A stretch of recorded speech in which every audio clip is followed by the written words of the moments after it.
Nós vamos compartilhar a palavra de Deus em Tiago capítulo 4. Então, se você tiver com a sua Bíblia, o seu aparelho eletrônico que tem Bíblia, pode acessar Tiago 4, Epístola de São Tiago 4. Lembrando que nós estamos aí numa série de exposições, ou melhor, de exposição da palavra de Deus em Tiago. Já falamos no capítulo 1, provados na fé, falamos no capítulo 2, provado no amor, capítulo 3, provado na sabedoria. Próxima semana, próximo domingo, compartilharemos sobre provado na esperança. E hoje, provado na humildade. Se você perdeu alguma mensagem, pode acessar aí o canal da igreja, que você verá a mensagem, você poderá compartilhar. Da mesma forma, as mensagens do livro de Daniel, que o pastor André tem pregado também, estão aí, você pode apreciar, receber alimento para o seu coração a cada dia. Tiago, capítulo 4, nós vamos fazer como já temos feito sempre. Eu prefiro fazer assim mais por uma questão de ganhar tempo, né? Eu não lerei o texto, lerei ao longo da exposição para aproveitar um pouco mais do nosso tempo aqui, mas quero entrar direto no verso 6, então convido você a ler o verso 6 comigo, Tiago 4, verso 6, provado e aprovado na humildade. Diz assim a palavra de Deus em Tiago 4, 6. Antes ele dá maior graça, pelo que diz, Deus resiste aos soberbos, mas dá graça aos humildes. Ora, minimamente inteligente, vamos dizer mais coisas, se Deus resiste ao soberbo e dá graça aos humildes, o que é melhor? Sermos humildes, né? É muito melhor sermos humildes, mas eu preciso te fazer uma pergunta, e você precisa responder para você mesmo e para Deus. Você é uma pessoa a qual Deus tem resistido, ou você é uma pessoa a qual Deus tem agraciado?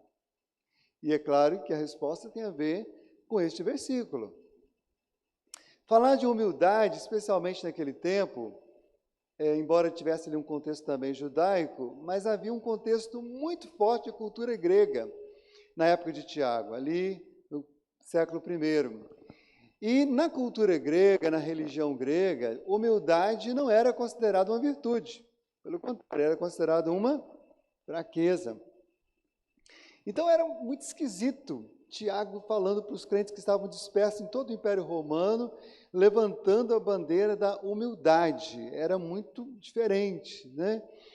Assim como também levantar a bandeira do amor, né? E, aliás, abrindo um parênteses aqui, numa das pandemias, né, que teve ali no século II, século III, a igreja fez toda a diferença, porque todo mundo fugia de quem estava com a doença e os cristãos paravam para cuidar dos enfermos, movidos por amor, movidos por humildade, por fé, por confiança, por esperança, né?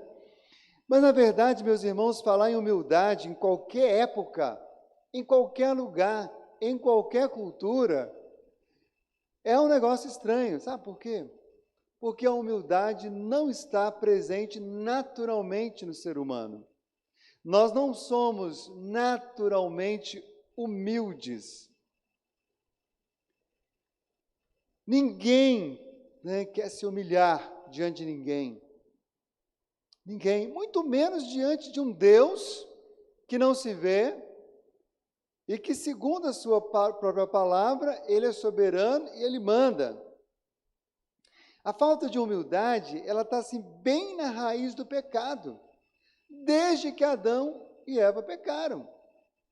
Bem ali, e tem acompanhado o ser humano por onde ele anda.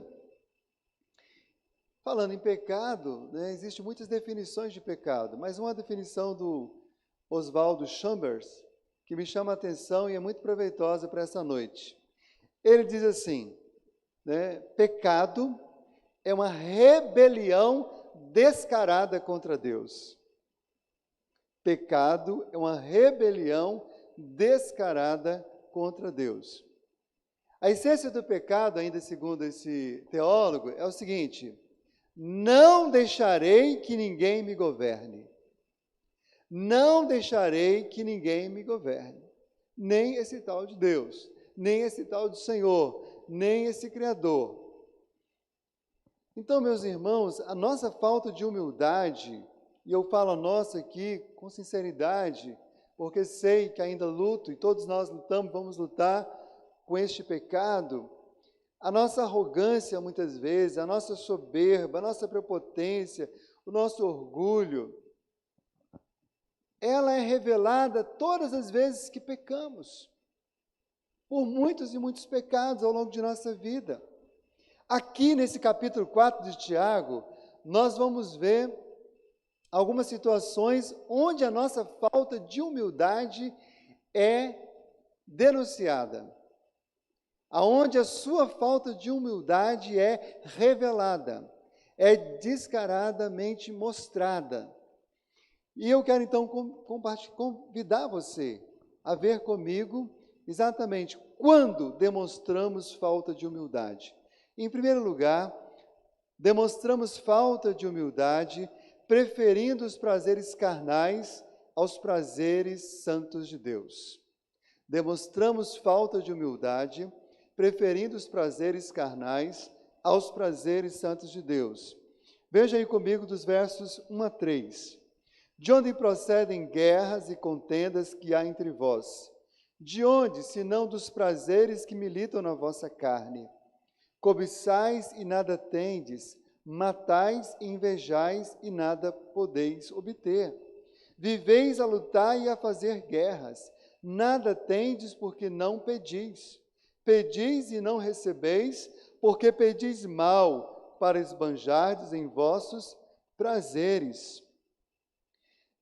Contendas e guerras nas famílias, nos condomínios, nas cidades, nas igrejas, na política, nas nações, acontecem quando as pessoas preferem mais atender aos seus prazeres pecaminosos, aos seus caprichos egoístas e rejeita os prazeres santos da parte de Deus.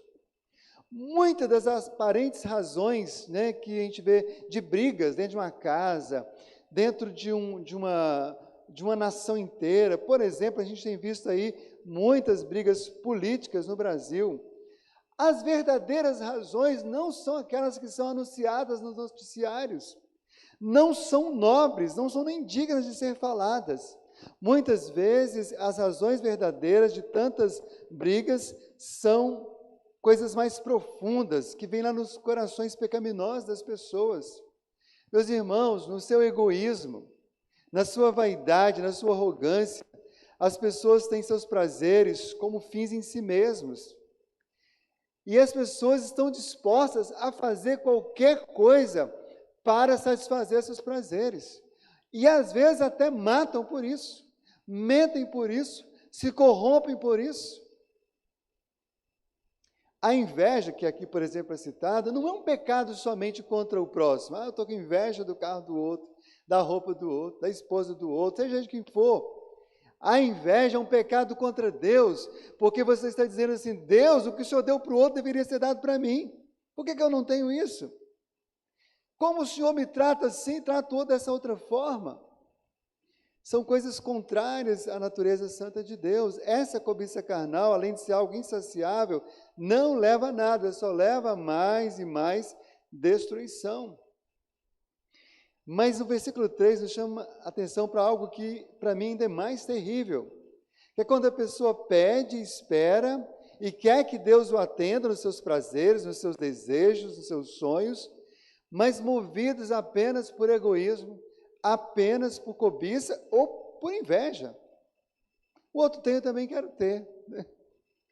É algo que contraria tudo aquilo que é a santidade de Deus.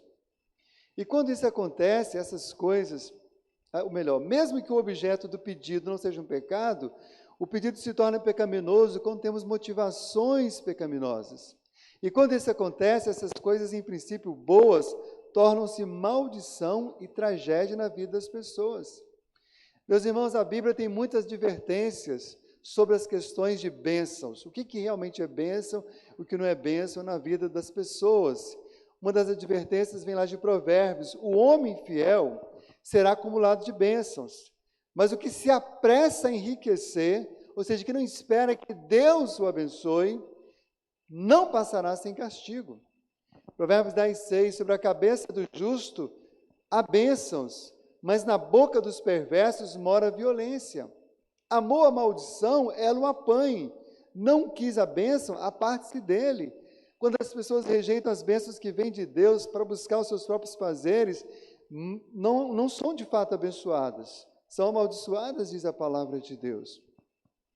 É uma grande arrogância trocar as bênçãos vindas das mãos de Deus por prazeres produzidos pela carne humana. Nós vemos hoje exatamente isso acontecendo em várias áreas, uma delas é na vida conjugal, onde as pessoas deixam seus casamentos em busca de prazeres que não glorificam a Deus, que não vêm da parte de Deus. Quando Deus derrama a bênção na vida de um casal, marido e mulher que se amam e que podem se amar prazerosamente na presença de Deus. Diz a mais ainda a palavra de Deus: a bênção do Senhor enriquece e com ela não traz desgosto. Se é bênção do Senhor, vai enriquecer a sua vida de muitas formas e não trará desgosto. Agora, se você pede alguma coisa, busca alguma coisa que te traz tanto desgosto, tanta destruição, você deveria parar e pensar que isso realmente é bênção de Deus. Se o prazer vem da parte de Deus e de suas bênçãos, que venham mais e mais bênçãos, conforme o Salmo 115:14. Olha que palavra maravilhosa. O Senhor vos aumente bênçãos mais e mais sobre vós e vossos filhos. Se vem de Deus, que venham mais e mais, amém, meus irmãos? Se está vindo de Deus, se faz parte dos projetos de Deus, se está em comum acordo com os prazeres santos de Deus, que venham mais e mais bênçãos. Quando preferimos os prazeres santos de Deus aos prazeres da carne, a arrogância é quebrada, a humildade é experimentada. E então experimentamos uma alegria profunda, indestrutível, que vem da presença do Deus da bênção, e nós mesmos nos tornamos uma bênção, conforme Davi testemunhou. Davi, no Salmo 21, verso 6, tem uma afirmação que eu sempre clamo a Deus que ela seja verdade na minha vida, espero que seja verdade na sua vida. Então preste atenção, para ver se essa afirmação de Davi também é verdade na sua vida. Pois o puseste por bênção para sempre, e o encheste de gozo com a tua presença. Deus tem o posto por bênção, e tem enchido você de alegria com a sua presença. Irmãos, o que é bênção para a sua vida? O que é bênção? Para e pensa. Qual a definição? Abre o dicionário e veja, o que é bênção? Pois é, mas eu vou te dar a resposta mais bíblica possível. Bênção é somente aquilo que te aproxima mais de Deus. Bênção é somente aquilo que está de acordo, de fato, com os projetos de Deus e que abençoa a sua vida e te leva a ter mais alegria em Deus.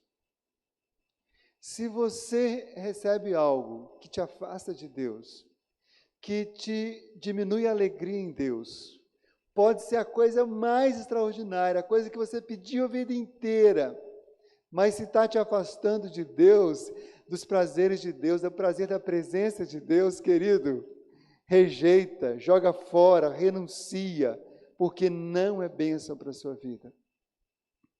E mesmo quando as bênçãos pedidas não chegarem, que possamos afirmar e experimentar o que o nosso irmão Abacuque afirmou: todavia eu me alegro no Senhor e exulto no Deus da minha salvação. E às vezes Deus faz isso, Deus tira todas as nossas bênçãos, entre aspas, para que nós possamos ter alegria só nele, para que possamos falar como o próprio apóstolo Paulo disse. Espero que você viva assim como ele diz assim: olha, irmãos de Roma, quando eu for a vocês, eu quero ir na plenitude da bênção de Cristo.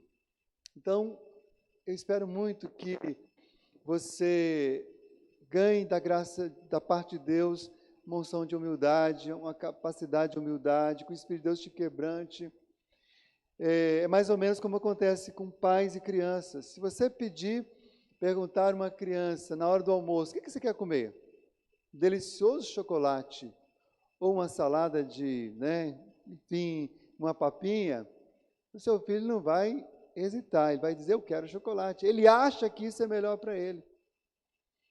Meus queridos irmãos, muitas vezes, mesmo pessoas cristãs, se comportam como crianças, são arrogantes, querem exigir o chocolate, quando na verdade estão precisando comer um bom bife, quando na verdade estão precisando comer muita verdura e muito legume. Que nós possamos ganhar de Deus mais graça para que nós aprendamos a humildade de sempre escolher os prazeres que vêm de Deus, as bênçãos de Deus, e rejeitar os prazeres da carne, como se nós tivéssemos certeza do que é melhor para nós. Em segundo lugar, demonstramos falta de humildade, preferindo a amizade do mundo à amizade de Deus. Vamos ver o verso 4 e 5. Infiéis, não compreendeis que a amizade do mundo é inimiga de Deus? Aquele, pois, que quiser ser amigo do mundo, constitui-se inimigo de Deus. Ou supondes que em vão afirma a Escritura, é com ciúme que por nós anseia o Espírito, que é o Espírito Santo, que Ele fez habitar em nós. Ele está perguntando, se a gente... Ou supondes que em vão que afirma a Escritura, que é com ciúme que por nós anseia o Espírito, que Ele fez habitar em nós. Eu chamo a sua atenção aqui, porque lá no texto grego, tem duas palavras, não é uma palavra só, infiéis. Tem uma palavra e tem uma outra palavra, na verdade são adúltero e adúltera, ou adúlteros e adúlteras. Depois ele vai falar no verso 5, do Espírito Santo que habita em nós, tem ciúme. Então a linguagem que Tiago usa aqui é a mesma linguagem que Paulo usa, que Oséias usa, para usar o relacionamento de marido e mulher, entre o homem e uma mulher que se amam, para falar do relacionamento nosso com Deus. Quando uma pessoa que se diz crer em Deus, amar a Deus, torna-se amiga do mundo, ele está usando essa linguagem, está traindo Deus. É como um marido que trai a esposa para ter relação com outra pessoa, ou com uma mulher que trai seu marido para ter relação com outro homem. É traição. E o Espírito Santo que habita no nosso corpo tem ciúmes, como diz Paulo lá escrevendo aos Coríntios, que nós somos templo do Espírito Santo e por isso nosso corpo jamais deveria estar ligado a uma situação, por exemplo, de prostituição, porque corrompe o templo do próprio Espírito Santo de Deus. Irmãos, esse adultério espiritual é, na verdade, falta de humildade. Porque quando alguém se liga ao mundo e abandona Deus, está se tornando mais amigo do mundo e se tornando inimigo de Deus, conforme aqui diz a palavra de Deus. E a pessoa acha que o mundo é melhor e vai pelo mundo afora tocando a sua vida, como uma pessoa que sabe o que quer, quando na verdade não sabe, está destruindo a sua própria vida. É muito razoável ou muito provável que nos dias de Tiago, alguns dissessem, como já ouvimos pessoas dizendo nos dias de hoje. Essa é uma frase antiga, Eu creio que eu já disse essa frase muitas vezes, e já tem muitos anos que eu não digo, Todo mundo já viu aquela frase, isso não tem nada a ver, De fato, algumas coisas não tem nada a ver. Mas quantas coisas nós colocamos na lista do não tem nada a ver, porque o mundo diz que não tem nada a ver. A gente é interessante porque os costumes vão mudando, Quem não se lembra de uma música famosa aí de 30 anos atrás, que dizia, só não vale dançar homem com homem e mulher com mulher, Mas hoje as pessoas que gravaram essa música, as pessoas que cantam essas músicas, elas dizem que hoje vale dançar homem com homem, mulher com mulher. Então, aquilo que não tinha nada a ver há 30, 40 anos atrás, hoje tem, o que não, hoje tem a ver e vice-versa, as pessoas vão trocando. Só que, meus irmãos, a palavra de Deus não muda, Deus não muda. Então, nós precisamos olhar para as Escrituras e decidir se nós vamos seguir o mundo ou se vamos seguir a Deus, obedecer o mundo ou obedecer a Deus. Alguns dizem assim, Deus é tão bom que Ele tolerará que sejamos amigos do mundo. Não, irmãos, de maneira alguma, aqui está claro, a amizade do mundo é inimiga de Deus. E amigo do mundo é inimigo de Deus. Isso é algo sério. João, que é o chamado apóstolo do amor, não conseguiu entender isso que algumas pessoas cristãs tentam enfiar na cabeça hoje de outros. Ele diz assim, não ameis o mundo, nem as coisas que há no mundo. Se alguém amar o mundo, o amor do Pai não está nele. Porque tudo que há no mundo, a concupiscência da carne, a concupiscência dos olhos, a soberba da vida, não procede do Pai, mas procede do mundo. Ora, o mundo passa, bem como a sua concupiscência. Aquele, porém, que faz a vontade de Deus permanece eternamente. Hoje existe uma tal de teologia inclusiva que inclui toda sorte de pecados como se fossem coisas absolutamente normais em nome do amor de Deus. Mas a Bíblia diz claramente que se alguém amar o mundo, o amor do Pai não está nele.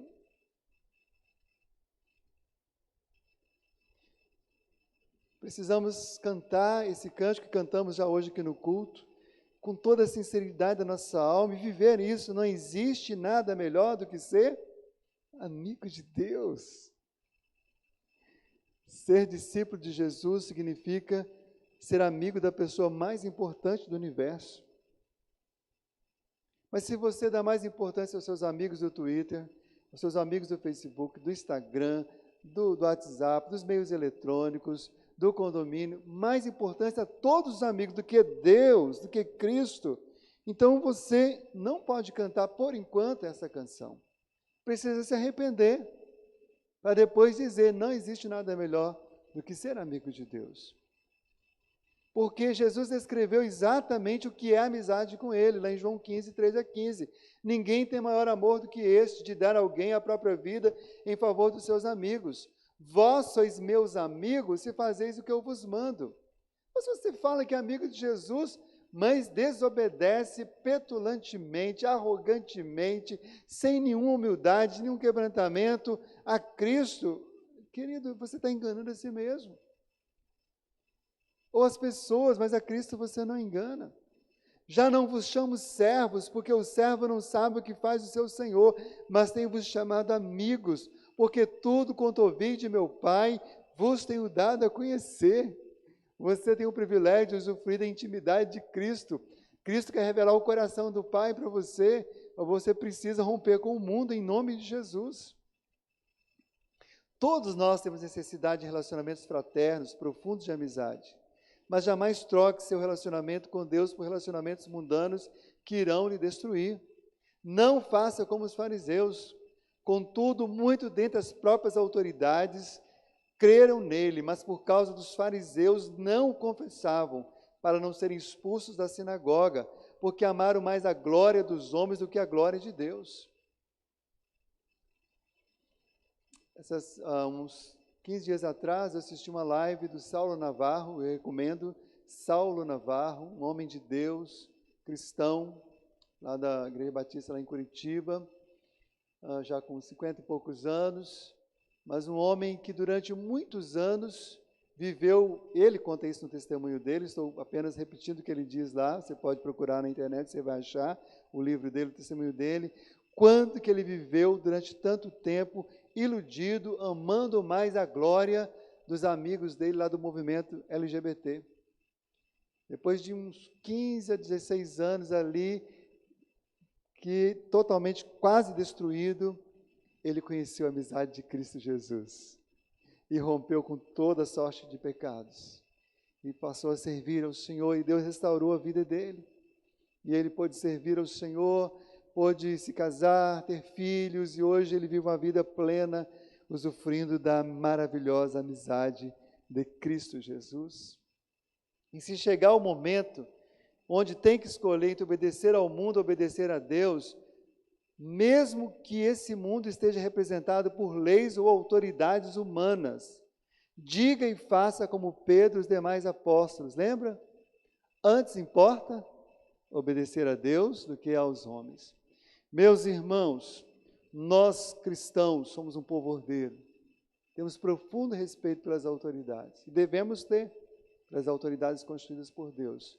Mas a Bíblia ensina, e a boa teologia ensina, que nós devemos obedecer às autoridades, e aos governos, e a todas as sortes de instituições humanas, somente enquanto elas não nos obrigam a desobedecer a Deus.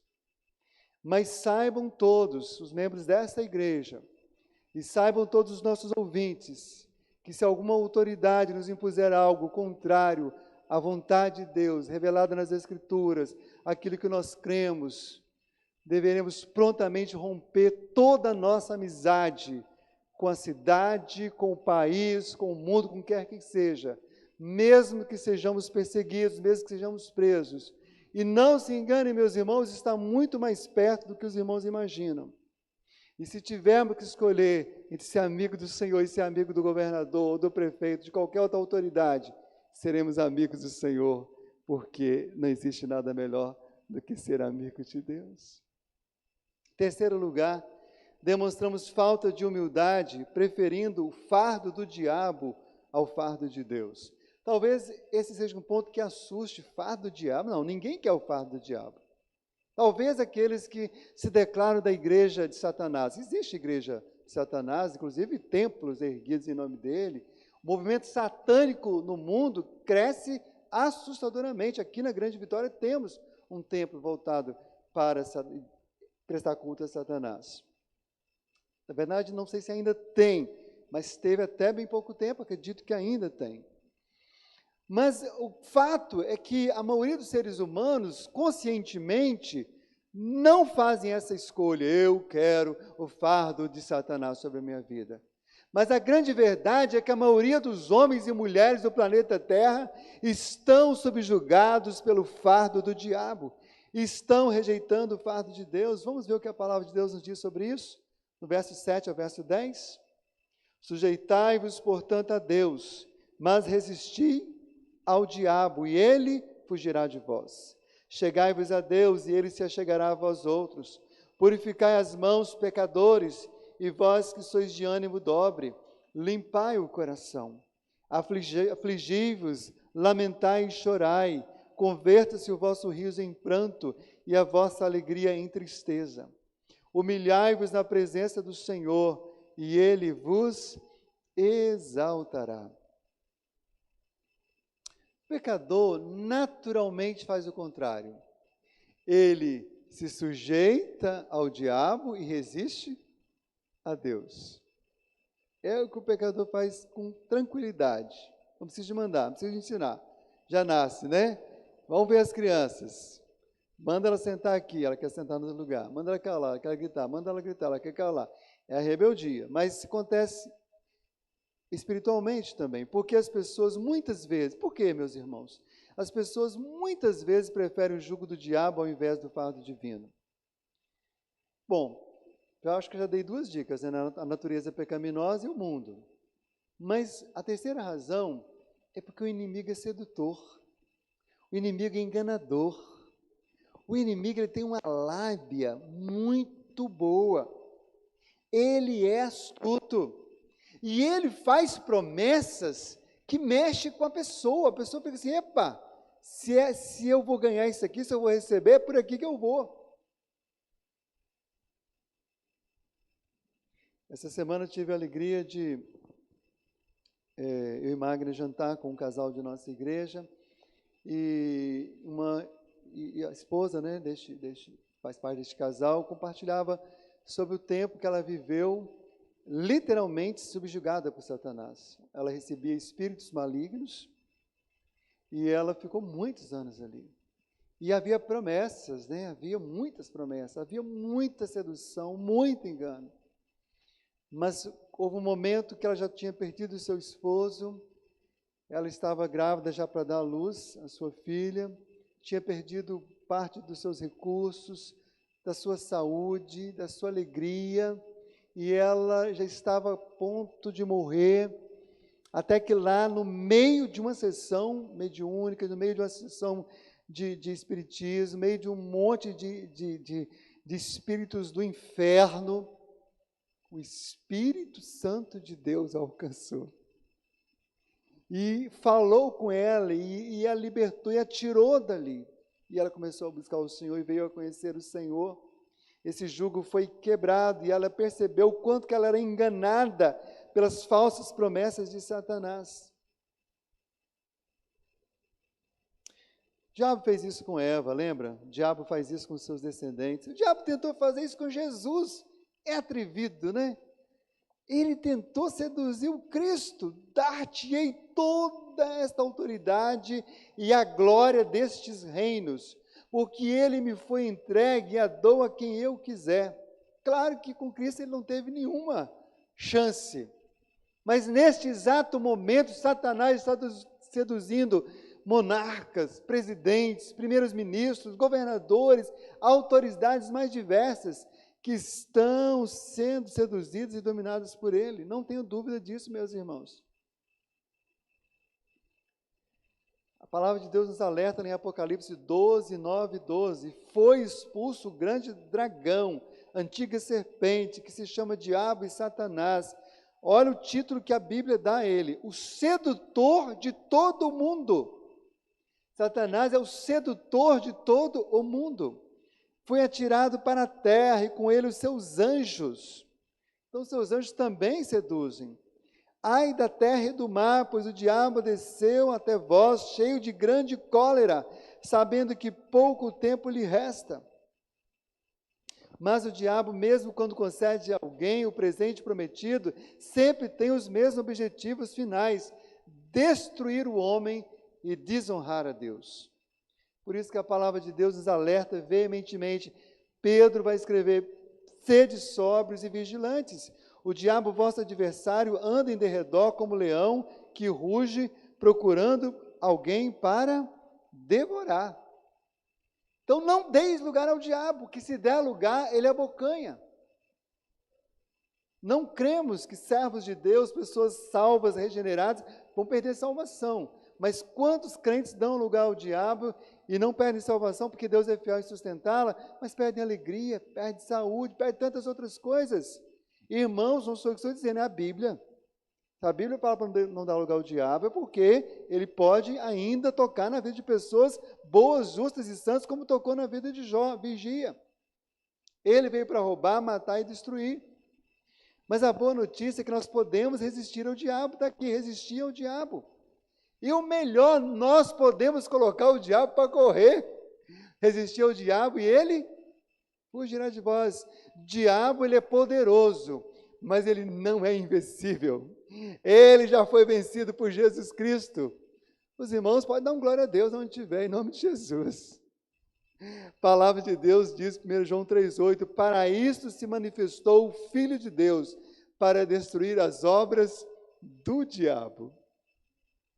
Não tenha dúvida que nesse tempo de pandemia, também Satanás está deitando e rolando. Pessoas se matando, casamentos sendo destruídos, mas as obras do diabo podem ser destruídas em Cristo e por Cristo. E em Cristo, revestidos por sua santa armadura, também podemos vencê-lo. Está em Efésios 6, 10 e 11. Quanto ao mais, sede fortalecidos no Senhor e na força do seu poder, revestíveis de toda a armadura de Deus, para poder ficar firmes contra as ciladas do diabo. Fica firme em Cristo, para ficar firme contra as ciladas do diabo. Mas para sermos fortalecidos na força de Jesus, ao invés de ouvirmos a voz mentirosa e sedutora do diabo, devemos ouvir a voz sincera e verdadeira de Jesus Cristo. Olha que convite maravilhoso: vinde a mim, todos que estáis cansados e sobrecarregados, e eu vos aliviarei. Tomai sobre vós o meu jugo e aprendei de mim, porque sou manso e humilde de coração, e achareis descanso para a vossa alma, porque o meu jugo é suave e o meu fardo é leve. Querido, se você ainda não foi até Jesus, se você ainda não trocou o seu fardo pesado de Satanás pelo fardo leve de Cristo, hoje é a hora. Se você está dominado pelo fardo da culpa, da dor, do desespero, olhando para o seu passado, olhando para o seu presente e olhando para o seu futuro sem esperança, em nome de Jesus, Troque hoje esse fardo, vá até Jesus. E é maravilhoso porque nós cristãos, quem está andando com Cristo, também tem momentos de fardos, às vezes pesados, mas o próprio Deus nos ajuda a levar o fardo. Bendito seja o Senhor, que dia a dia leva o nosso fardo. Deus é a nossa salvação. Não reclame. Não diga, meu fardo é pesado, não estou aguentando. Se você está vivo e falando, você está aguentando. E você está aguentando, sabe por quê? Porque Deus está levando esse fardo junto com você. Mas para isso é preciso arrependimento. Tiago expressa o caminho do arrependimento por 8 verbos no imperativo que vão dos versos 8 a 10. Os irmãos viram aí? Vamos lá comigo? Olha aí, ó. Chegai-vos, purificai, limpai, afligi-vos, lamentai, chorai, converta-se e humilhai-vos. Tudo isso exige humildade. Mas em quarto lugar, eu quero considerar com você que demonstramos falta de humildade, preferindo o nosso julgamento ao julgamento de Deus. Essa palavra aqui que vai no verso 11, vamos lá. Verso 11 e 12, falar mal. Né? Essa palavra lá no grego, katalalel, significa tagarelar, fofocar, falar frivolamente, difamar, falar contra alguém, caluniar. Olha o que a palavra de Deus nos diz aí então, versos 11 e 12. Irmãos, não faleis mal uns dos outros, não fofocai, não caluniai, não difamai. Aquele que fala mal do irmão ou julga seu irmão, fala mal da lei e julga a lei. Ora, se julgas a lei, não és observador da lei, mas juiz. Um só é legislador e juiz, aquele que pode salvar e fazer perecer. Tu, porém, quem és que julgas o próximo? Tu, porém, quem és que julgas o próximo? Fica a pergunta aí para mim e para você. Toda vez que falamos mal de alguém, pode ter certeza, a humildade, né? Estou olhando aqui para Juliana, Joy, né? Nossos irmãos todos aqui. Hoje eu, não falando da irmã Juliana, mas Juliana sabe que em todas as áreas da vida tem, mas na música também tem muitas vaidades. Não é, Ju? Tem muita vaidade, né? A música, seja a música fora da igreja, então nem se fala, né? Mas na igreja também às vezes rolam as vaidades, né? Então, quando tem um grupo de louvor, uma pessoa tocando, cantando, né? Que a gente observa e começa a espalhar o quanto que foi ruim, o quanto foi desafinado, e conta aí, e conta, né? E não trata, porque às vezes tem que tratar assim, se houve um erro, vamos tratar, vamos chamar, vamos conversar, vamos melhorar, isso aí é natural. Mas quando eu tenho o prazer em espalhar o quanto que foi, né? Quanto que de fofocar e transmitir, tentar tirar o outro, ele não quero tocar com essa pessoa porque ele toca muito ruim, vai por aí afora. Irmãos, a humildade foi embora há muito tempo. Quando a gente faz essas coisas, nós esquecemos de nossos próprios defeitos e pecados, dos nossos próprios erros.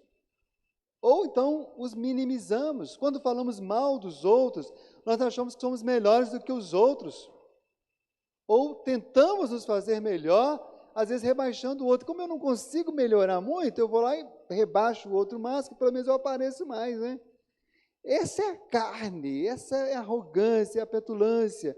Mesmo se tratando de fatos e não de boatos, não devemos cultivar esse péssimo hábito e pecado de falar mal dos outros. Certamente não gostaríamos que ninguém fizesse isso conosco. Ninguém gosta que alguém fale mal dele, então não fale mal dos outros. Jesus falou isso de uma maneira muito bonita, né? Tudo quanto, pois, quereis que os homens vos façam, assim fazei-o vós também a eles. Porque esta é a lei dos profetas. Então, se eu quero que alguém viu um problema em mim, chega para mim, conversa comigo e não conte para todo o povo, é isso que eu tenho que fazer, chamar e conversar e não espalhar, e não falar mal. Mas falar mal e julgar nosso próximo implica em falar mal e julgar a lei, diz aqui a palavra de Deus. E aqui é claro que Tiago está se reportando à lei régia, que ele cita lá no capítulo 2, verso 8. Amarás o teu próximo como a ti mesmo, porque quando a gente fala mal, a gente fere a lei, essa lei de amar o próximo, e essa lei passa longe de nós estamos em desobediência. É uma maneira de Tiago dizer: quem despreza o próximo falando mal dele, está desprezando a essência da lei de Deus, que é o amor. Eu sei que muitas pessoas, vamos dizer assim, dão muita brecha, né? Dão muito motivo, né? A gente olha então para o cenário brasileiro, o cenário mundial, e fala: oh, meu Deus, por que o fulano foi fazer isso, né? Mas não é agradável a Deus, não é humilde, não é concernente ao caráter divino nós ficarmos falando mal, imprecando, amaldiçoando todas as pessoas que nós achamos que estão erradas. Tiago reforça o argumento do verso 12, dizendo que julgar a lei faz da pessoa legislador e juiz e não observador. É como se a pessoa dissesse o seguinte: eu sou acima da lei. Aliás, meus irmãos, né, brasileiro, eu falo com todo respeito e carinho, porque eu sou brasileiro, né, falando do nosso povo, mas todo brasileiro se acha técnico de futebol, né? Ele tem o time de preferência dele, ele tem um monte de defeito para colocar no time. Mas você reparou que nos últimos anos, aqui no Brasil, todo brasileiro se acha entendido de política, se acha juiz, ele não está certo, está errado, e julga aqui, julga ali, né? Tudo vai lá e fala aquilo como se for. Ele é legislador, ele é do judiciário, ele fez direito, ele é o cara. Fala mal dos caras que estudaram até como se ele tivesse estudado nem 5%. Mas quando a gente faz isso em relação à lei de Deus, é pior, porque o legislador aqui na Bíblia é Deus, o autor da lei é Deus. Então, quando a gente usa a própria Escritura, a palavra, para falar mal dos outros, ou a gente despreza a lei de Deus, nós estamos nos comportando como se fosse Deus julgando e legislando, impondo leis e já condenando. É muita prepotência da parte do homem, é muita falta de humildade.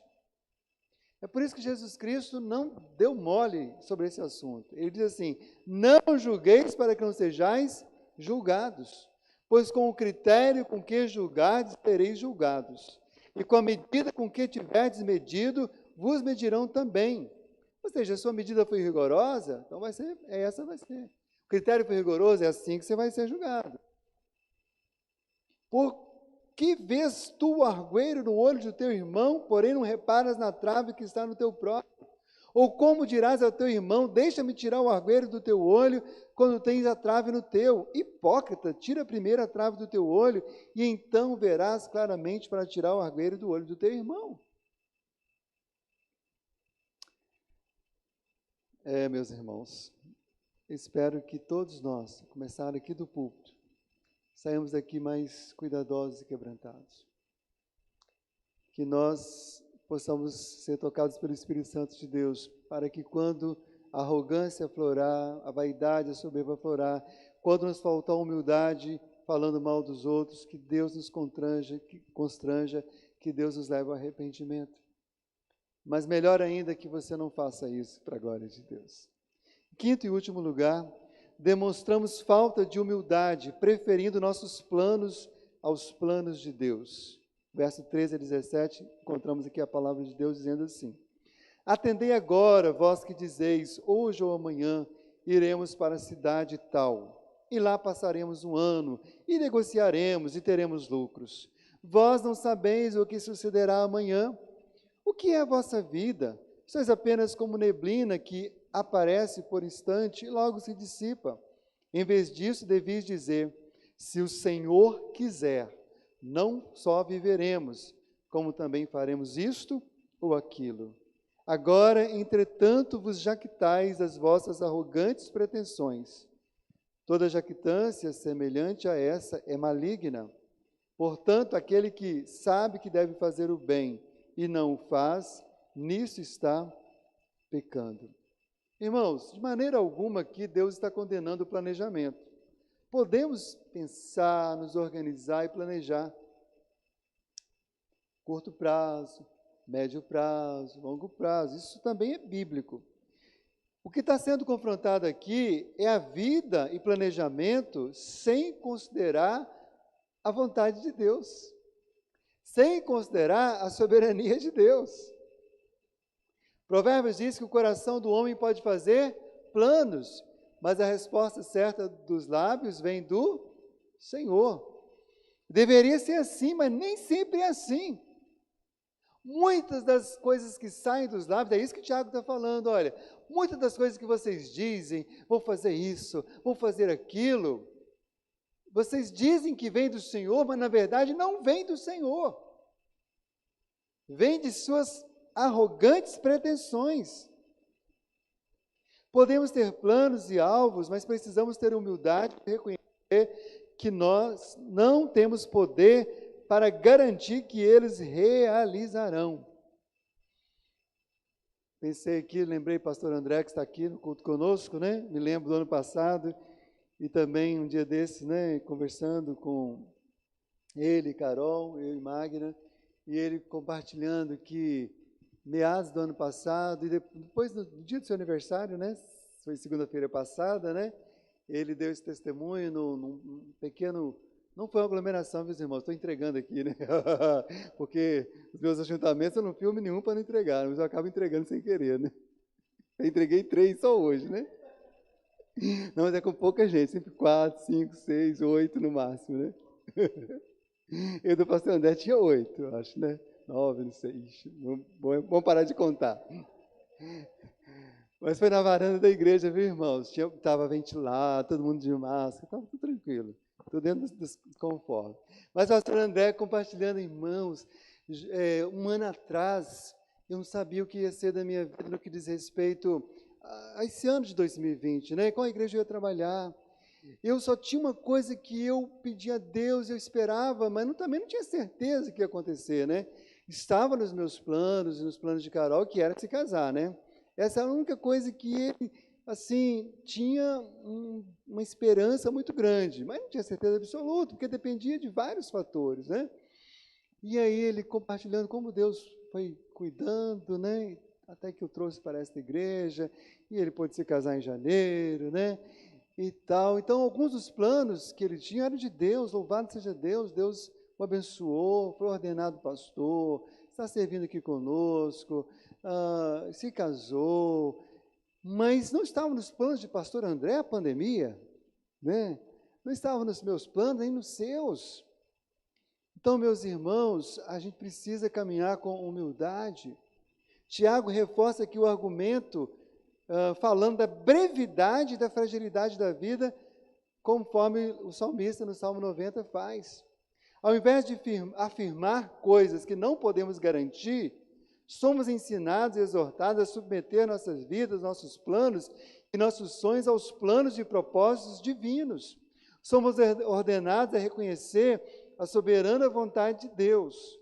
Se o Senhor quiser, não só viveremos, mas também faremos isso ou aquilo. Amém, meus irmãos? Se o Senhor quiser, não há Covid que nos mate, nós vamos viver e faremos isso ou aquilo, ou seja, tudo que Deus quiser. Naquele livro que eu recomendei aos irmãos, né, do John Piper, que fala de o novo coronavírus e Cristo, ele fala algumas coisas muito legais, eu selecionei algumas aqui para repartir com os irmãos, né? Ele vai ilustrar essa questão de Deus no controle. Primeiro, ele ilustra de uma forma pessoal. Ele diz que ele vai fazer a consulta anual, que ele faz, todas as pessoas de bom senso vão pelo menos uma vez por ano ao médico ou mais, e ele então chegou para o médico e disse assim, o médico perguntou assim, e aí, John Piper, tudo bem? E ele ergueu sua voz e disse, sim, doutor, eu estou muito bem. Aí o doutor falou, que bom, mas como você está aqui para fazer exames, vamos fazer os exames, né? E começou aqueles exames que faz ele na hora, e marcou os outros. Em poucos dias estava com todos os exames na mão. E aí quando ele voltou ao médico, o médico assim, meio receoso, mas tinha que falar, e disse, olha, quando você chegou, que você disse que estava muito bem. Mas infelizmente os seus exames revelam que você não está muito bem. E ele estava com câncer naquela época. E diz ele, então, que ele aprendeu uma lição à luz dessa experiência e da palavra de Deus, e desse texto aqui que nós estamos dizendo. Diz ele que agora, todas as vezes que alguém pergunta se ele está muito bem, ele não responde, né, eu estou muito bem. Ele diz, eu me sinto muito bem. Porque ele não tem certeza se ele está mais bem. Porque não sabe. E ele usa isso para dizer o seguinte, irmãos, só Deus sabe se eu estou muito bem, se você está muito bem. Só Deus sabe como exatamente nós estamos hoje e como nós estaremos amanhã. Então é preciso que tenhamos humildade antes de afirmar as coisas. É preciso que a gente prefira os planos de Deus do que os nossos, porque o dele vai prevalecer, os nossos vão cair por terra. É Deus que decide se estamos bem ou mal.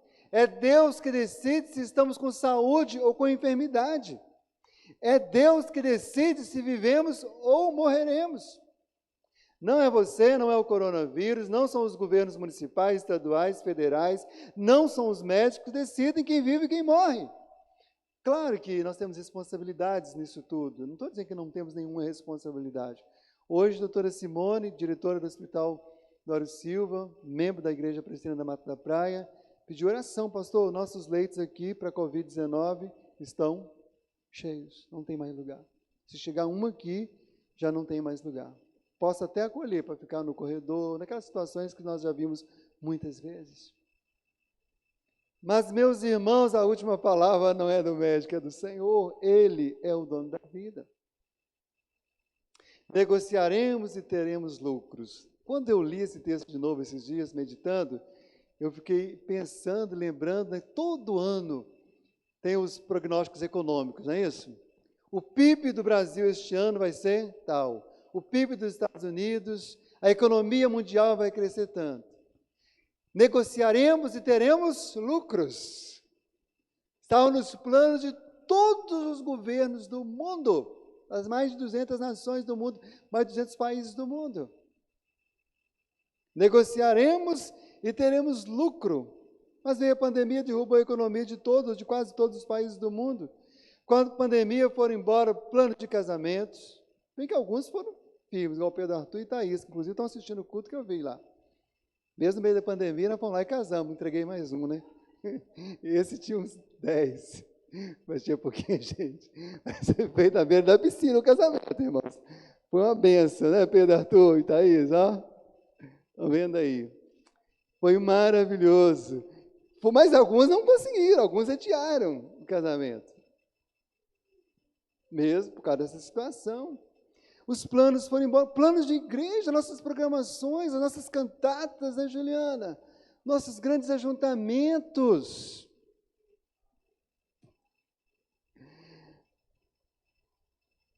Meus irmãos, a boa notícia é que a pandemia do novo coronavírus não destruiu os planos de Deus.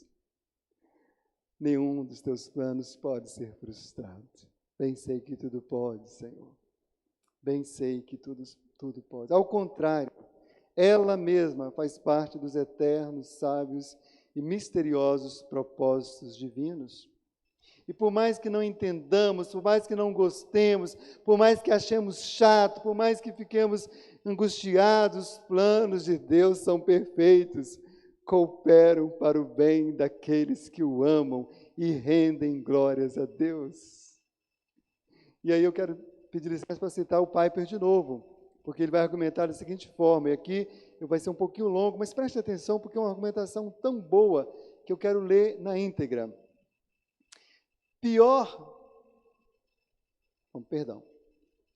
Por que eu deveria receber a notícia da soberania de Deus sobre o coronavírus e sobre a minha vida como um doce ensino?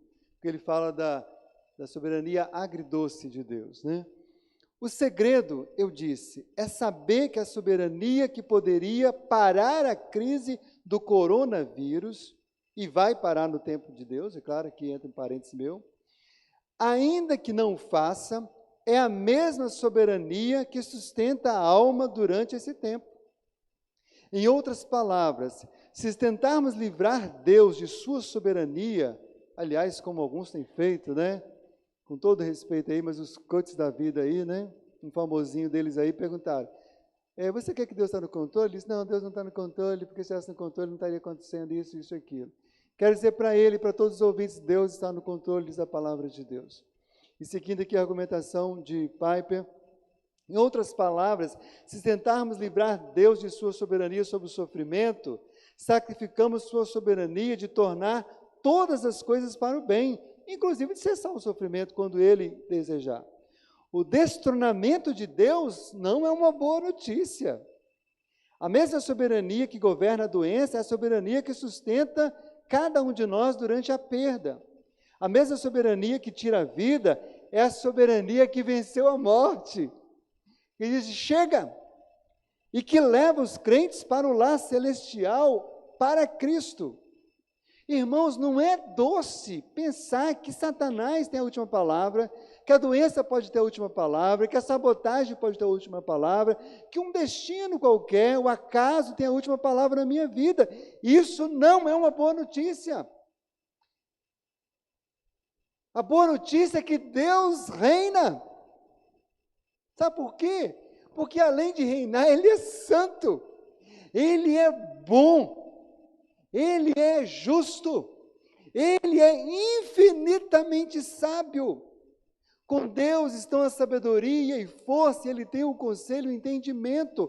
O seu entendimento não se pode medir. Ó profundidade de riqueza, tanto da sabedoria como do conhecimento de Deus. Seu grande alvo é que a multiforme sabedoria de Deus se torne conhecida dos principados e potestades nas regiões celestiais, Efésios 3:10. Nada surpreende Deus, nada o confunde, nada o desorienta, como desorienta você. Seu poder infinito repousa nas mãos de santidade, retidão e bondade infinitas de sabedoria. E tudo isso, olha, boa notícia para quem crê em Cristo, tudo isso está ao serviço daqueles que confiam em Jesus Cristo, Filho de Deus. O que Deus fez ao enviar Jesus para morrer pelos pecadores tem tudo a ver com o coronavírus. Por isso que ele chama aqui de jactância, né? As pessoas que falam que Deus não está no controle, que Deus não é soberano, que cada um faz o que quer, cada um pode simplesmente decidir a sua vida e pronto, acabou. Jactância é a atitude de alguém que se manifesta com arrogância, tem alta opinião de si mesmo, vaidade, orgulho, pretensão de bravura, de altos méritos e conquistas. A ideia aqui no verso, ele conclui no verso 19, falando que aquele que sabe que deve fazer o bem e não faz, nisso está pecando. A ideia aqui é a seguinte, enquanto o homem fica preso às suas arrogantes pretensões para o futuro, ele peca também por deixar de fazer o bem a quem precisa. Tanta gente poderia estar servindo, fazendo, ajudando as pessoas. Não, mas eu estou com planejamento de uma viagem, planejamento disso, eu não posso deixar isso daqui. E vão, às vezes, deixando de servir e abençoar, porque estão sempre afirmando e determinando tantas coisas para o futuro que não sabem nem se vão estar vivos no outro dia. Tem um irmão aqui na igreja que ele costuma citar, ele tem citado essa frase para mim várias vezes, tenho aprendido muito com ele nesse sentido. Ele diz, pastor, eu fiz uma frase de João Calvino, um lema para a minha vida. E ele diz, João Calvino, teólogo do século XVI, disse, trabalhe muito, ganhe muito e doe muito. Trabalho muito, ganho muito e doe muito. Então eu tenho trabalhado, eu trabalho com alegria, eu vou para o meu trabalho com alegria, Deus me tem dado prosperidade e eu tenho tido o prazer de poder abençoar tanta gente que eu não conseguiria se eu não estivesse trabalhando e não estivesse lucrando. Quero concluir, irmãos, esse sermão e peço o ministério de louvor, por gentileza, que já nos esteja conosco para nos ajudar na última canção. Quero voltar ao verso 6, que diz que antes ele dá maior graça aos humildes. Graça é favor não merecido, é pela graça que pecadores soberbos, orgulhosos, vaidosos, reprovados por Deus na humildade, podem se achegar a Deus, podem ser salvos. Mas uma vez que somos salvos pela graça de Cristo, precisamos crescer em um caráter humilde como o de Cristo. Que diremos, pois, permaneceremos no pecado para que seja graça mais abundante? De modo nenhum. Como viveremos ainda no pecado, nós que para ele morremos? Como viveremos, irmãos, no pecado da arrogância, da soberba, deixando de cultivar a humildade? Se morremos para tudo isso e vivemos agora para Deus, o chamado de Deus para todos nós nessa noite é que nos humilhemos diante dele. E então vamos experimentar mais ainda de sua maravilhosa graça e de todos os seus maravilhosos frutos. Então seremos provados e aprovados na humildade em Cristo e para a glória dele. Eu te faço uma pergunta: se depender de você para se tornar humilde, para que essa quarentena passe, para que essa pandemia passe, quando nós voltaremos à vida normal? Quebrante-se, humilhe-se, seja aprovado na humildade, prefira os prazeres santos de Deus aos prazeres pecaminosos da carne, prefira a amizade de Deus à amizade do mundo, prefira o fardo de Deus ao fardo do diabo, prefira o julgamento de Deus ao julgamento humano, prefira os planos de Deus aos seus próprios planos. Nós vamos cantar uma canção que expressa um coração quebrantado. E se o seu coração, se a sua mente, se você nesse momento quer se curvar diante de Deus, você que já é de Jesus, mas quer pedir a Deus, Deus, quebranta o meu orgulho, tanta coisa que precisa ser tratada, cante esse cântico. Mas se você quer nessa noite entregar a sua vida a Cristo, ou se você estava afastado de Cristo e quer nesse momento se humilhar diante de Cristo, cante essa canção conosco, faça dela sua oração e Deus vai te aprovar na humildade em Cristo Jesus.